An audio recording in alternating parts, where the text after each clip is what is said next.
कागजों में और लाल फीता शाही के चलते अब यह रेस्ट हाउस पूरी तरह से रेस्ट इन पीस पर पहुंच चुका है। रेस्ट इन पीस इसलिए कहा, रेस्ट इन पीस का उपयोग तब किया जाता है जब किसी की मृत्यु हो जाती है, जिसे हम शॉर्ट फॉर्म में रिप कहते हैं। आज इस रेस्ट हाउस को रेस्ट इन पीस में हम घोषित कर रहे हैं। निदा फाजली की एक नज़्म आप तक पेश कर रहा हूँ। इतना सच बोल कि होठों का तबस्सुम न बुझे, रोशनी खत्म न कर आगे अंधेरा होगा। सच तो हम बोलकर ही रहेंगे। जयराम जी की नमस्कार, जय जोहार। मैं हूँ सुदीप कुमार और आप देख रहे हैं एंड तक इंडिया खबर की तह तक। इन दरवाज़ों को देखिए और इन दरवाज़ों के दरख्तों को देखिए कि किस तरीके से ये दरवाजे चीख चीख कर अपनी परेशानी, अपनी कमी, अपनी उपेक्षा का शिकार हमारे माध्यम से कहने का प्रयास कर रहे हैं। इस समय हम खड़े हुए हैं मध्य प्रदेश के सिवनी जिले के उपनगरीय थाना क्षेत्र धूमा नगर के विश्राम गृह में। यह वही विश्राम गृह है जहां कभी मंत्री मिनिस्टर आकर रुका करते थे। यह वही मिनिस्टर है जब चुनावी विधानसभा चुनाव हो, लोकसभा चुनाव हो, पंचायत चुनाव हो या कोई भी चुनाव हो, अधिकारी बड़े ठसक्के से आकर यहाँ रुकते हैं। इतना ही नहीं, चुनाव के समय उन्हें यह कह दिया जाता है कि यह रेस्ट हाउस अब किसी आम व्यक्ति के लिए नहीं खोला जाएगा।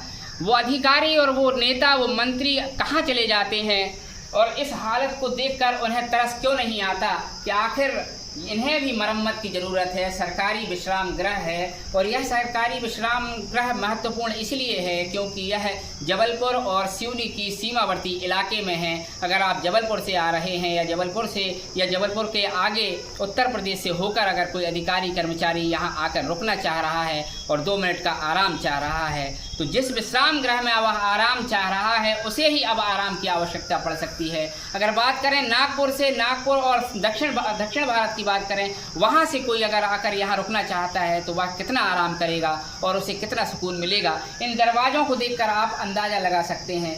आपको बताते चलें, इस PWD के इस विश्राम गृह ने न जाने कितनी उपेक्षाएं झेली हैं। बात सिर्फ दरवाजे तक सीमित होती तो बहुत अच्छा होता, लेकिन जब आप अंदर जाएंगे तो देखेंगे कि इसकी हालत इतनी गमगीन और इतनी बदसूरत हो गई है कि दिखाने में शर्म आ रही है। किंतु हमारा तो काम है सच्चाई दिखाना। जब तक सच्चाई नहीं दिखाएंगे, आईने की सच्चाई हम आपको जब तक नहीं दिखाएंगे, नेताओं की आंखें कैसे खुलेंगी। यह वही धूमा है जहां प्रधानमंत्री नरेंद्र मोदी से लेकर मोहन यादव तक लोगों की पहुंच है, लेकिन जब धूमा के विकास की बात आ जाती है तो वह पहुंच पता नहीं कहां जाकर रुक जाती है। अब आपको बताते चलें, इन दरवाज़ों से अगर शुरू करें तो इन दरवाज़ों की चौखटों को आप देखिए, इन्हें मरम्मत की ज़रूरत है। ये पत्थर का गुट्टा है और इस दरवाजे को रोकने के लिए लगाया गया है। अभी चौकीदार महोदय ने इसको लिया और इस तरीके से इसको रोक दिया। यह भी कितना हास्यास्पद है कि इस पत्थर को, इस जो लकड़ी का पटरा है उसे भी सुरक्षित रखना पड़ेगा क्योंकि दरवाज़ा नहीं खुलेगा। तो इस दरवाजे को खोलने के लिए भी लकड़ी की ज़रूरत पड़ रही है। बावजूद इसके न सरकार इस ओर ध्यान दे रही है, न अधिकारी इस ओर ध्यान दे रहे हैं। कागजों में और लाल फीता शाही के चलते अब यह रेस्ट हाउस पूरी तरह से रेस्ट इन पीस पर पहुंच चुका है। रेस्ट इन पीस इसलिए कहा, रेस्ट इन पीस का उपयोग तब किया जाता है जब किसी की मृत्यु हो जाती है, जिसे हम शॉर्ट फॉर्म में रिप कहते हैं। आज इस रेस्ट हाउस को रेस्ट इन पीस में हम घोषित कर रहे हैं। ये हालात यहीं नहीं रुक जाते हैं, आगे बढ़ेंगे। लाइट जलाइए आप और देख सकते हैं कि यह विश्राम गृह का सेंट्रल हॉल है जहां जब लोग आते हैं, यहाँ रुकते हैं, यहाँ खाने पीने की व्यवस्था की जाती है। लेकिन इन टूटी कुर्सियों पर बैठकर वह आराम से खाना खाएंगे और वह कितना सुरक्षित बैठेंगे वह तो राम ही जाने। आराम करने के लिए ये प्लास्टिक की कुछ कुर्सियाँ हैं जो कि पूरी तरह से टूट चुकी हैं। इनकी हालत इतनी बदतर हो चुकी है कि दिखाने में भी शर्म आ जाए। ये नल है, वॉश बेसन है, आईना लगा हुआ है दिखाने के लिए कि रेस्ट हाउस अभी भी जिंदा है।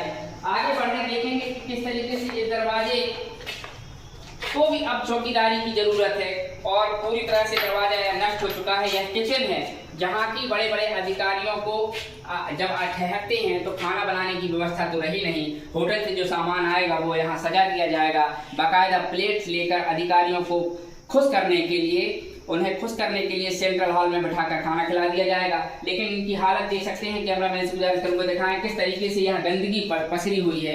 अब आप अंदाजा लगाइए कि धूमा का यह सरकारी विश्राम गृह है। सरकार भले ही बड़े बड़े बातें और दावे कर ले, लेकिन जमीनी हकीकत तो यही है कि इस रेस्ट हाउस को अब वाकई में रेस्ट इन पीस घोषित कर देना चाहिए। आगे बढ़ेंगे, यह रेस्ट हाउस का पिछला हिस्सा है और यहाँ देख सकते हैं कि किस तरीके के हालात निर्मित हो रहे हैं। आप कैमरामैन से गुजारिश करूंगा यह रोड रोलर दिखाएं जो कभी सड़कों की शान हुआ करता था और अब उपेक्षा के शिकार के चलते लाखों और करोड़ों की यह मशीन अब कबाड़ में तब्दील हो गई है और हालत इतने बेकार हो गए हैं, इतनी दयनीय हो गई है कि बच्चे इसमें आकर फोटो खिंचाकर चले जाते हैं। कायदे से तो सरकार को ऐसे म्यूजियम में रख देना चाहिए ताकि आने वाली पीढ़ियों को सबक मिले और उन्हें पता चले कि जब मध्य प्रदेश की सड़कें बना करती थी, मध्य प्रदेश में जब दिग्विजय सिंह की सरकार थी उस समय सड़कों की हालत क्या थी और उसके बाद जब भारतीय जनता पार्टी की सरकार आई उस समय सड़कों की हालत क्या थी और उन सड़कों पर यह जब रोड रोलर चलता रहा होगा तो देखने लायक सीन रहा होगा। यह वही रेस्ट हाउस है धूमा का, यह वही रेस्ट हाउस है जो किसी अरसों पहले यहाँ हरियाली हुआ करती थी, बाग बगीचों से यह सजा हुआ रहता था। यह एक बंगलो हम आपको दिखाने का प्रयास कर रहे हैं। यहाँ कभी कोई चौकीदार रहा करते थे, ओवरसियर उस समय कहा जाता था, ओवरसियर रहते थे। अब ओवरसियर के बाद सब इंजीनियर आकर यहाँ ठहरते हैं। वह कहाँ ठहरते हैं, वह क्या करते हैं, यह तो राम ही जाने और जाने वह सरकार और वह फाइल है जिनमें वह अधिकारी, वह एसडीओ, वह सब इंजीनियर, ओवरसियर और यहाँ के चौकीदार सोते होंगे।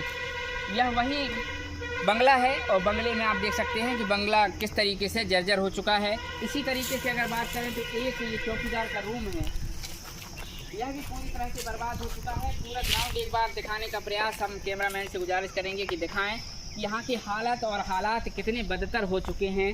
मेंटेनेंस के नाम पर राशियाँ तो आती होंगी और उस राशि का कितना प्रयोग अधिकारी कर रहे होंगे यह तो राम जाने और वह फाइल जाने जो मेंटेनेंस खाए बैठी हैं।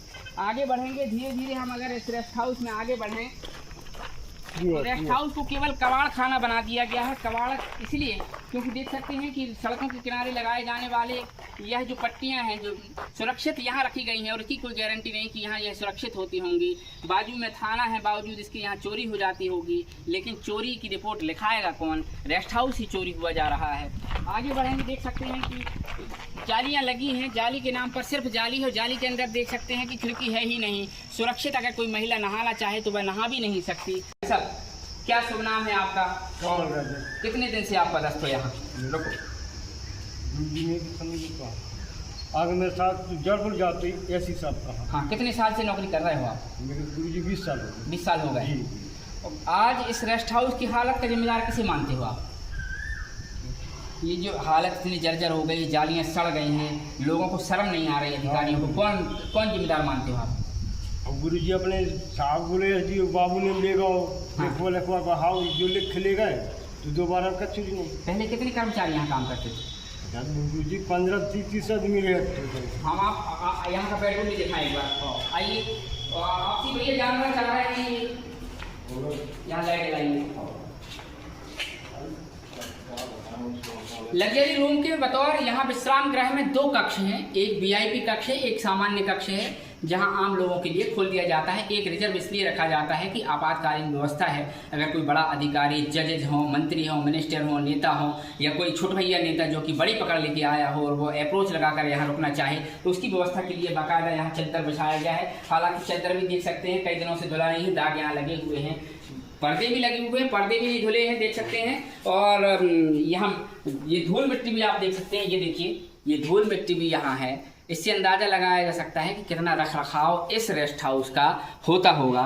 यहाँ खिड़की अलमारी में बाकायदा चद्दर रखे गए हैं, कुछ तकिया भी हैं, तकिया भी देखिए पता नहीं कितने इतिहास में अगर इसको रखना चाहें तो ये भी म्यूजियम से कम साबित नहीं होंगे। कंबल है यहाँ। बाथरूम हम आपको दिखाएंगे, बहुत बढ़िया बाथरूम बनाया हुआ है सरकार द्वारा, बहुत बढ़िया व्यवस्था यहाँ दी गई है, बाथरूम भी बहुत अच्छा है। और कुल मिलाकर अगर कहें तो रेस्ट हाउस में सिर्फ बाथरूम है, अगर आप इसका उपयोग करना चाहें तो बहुत अच्छी व्यवस्था यहाँ इन्होंने दे दी है। चलिए ठीक है, अब आपसे जानना चाहेंगे भाई साहब कितने सालों में आप रेस्ट हाउस में कब से हैं आप? रेस्ट हाउस साल एक हो गए। एक साल में कितने अधिकारी कर्मचारी यहाँ रुके होंगे?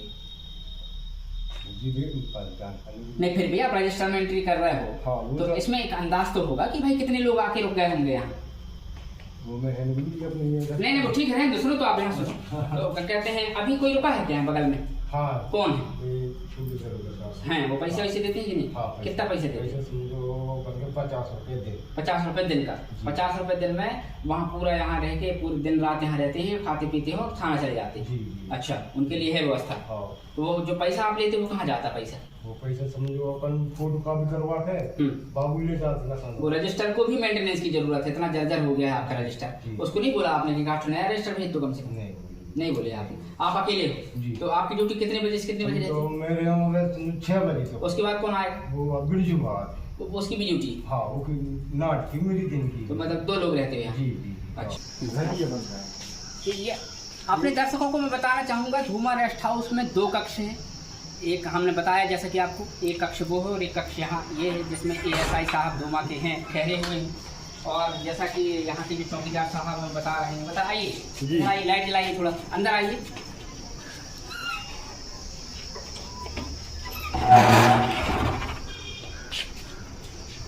आइए अंदर आइए। हाँ, क्या समस्या है? ये नीचे गुरु जी की पलंग ईंटें रखी हुई, ईंटें दिखाइए, फ्लैश चालू कर लेना भैया। टूट रहे। आप देख सकते हैं कि इस पलंग को भी अब सपोर्ट की ज़रूरत है। यहाँ नीचे ईंट रखी हुई है। और अब आप अंदाज़ा लगाइए कि अगर यहाँ हाई कोर्ट के जो जज हैं, अगर उनकी वो यहाँ रुकने की इच्छा जाहिर करें तो वह कैसे यहाँ रुकेंगे और शासन प्रशासन की व्यवस्था कैसे करेगा, वह तो व्यवस्थापक ही जाने।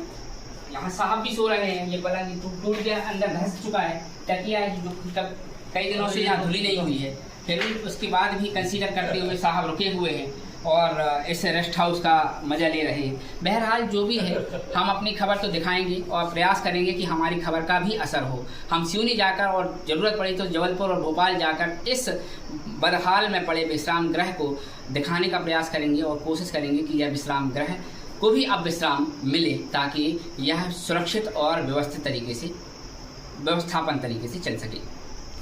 देख सकते हैं कि गेट है, गेट के बाद न तार फेंसिंग है, न किसी प्रकार की कोई बाढ़ है।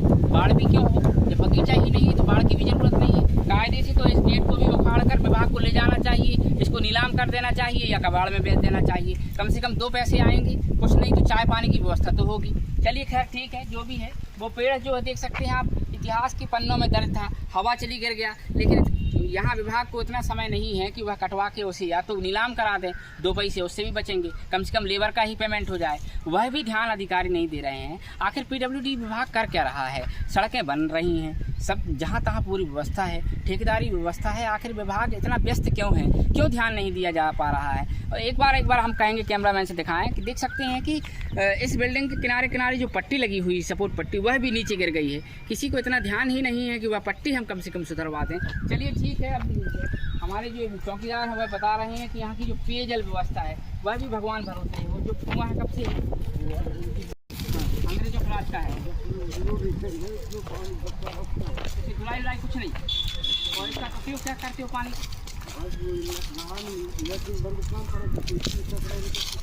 अच्छा, गंदे पानी चालू कर रहा, गंदे पानी नहाते।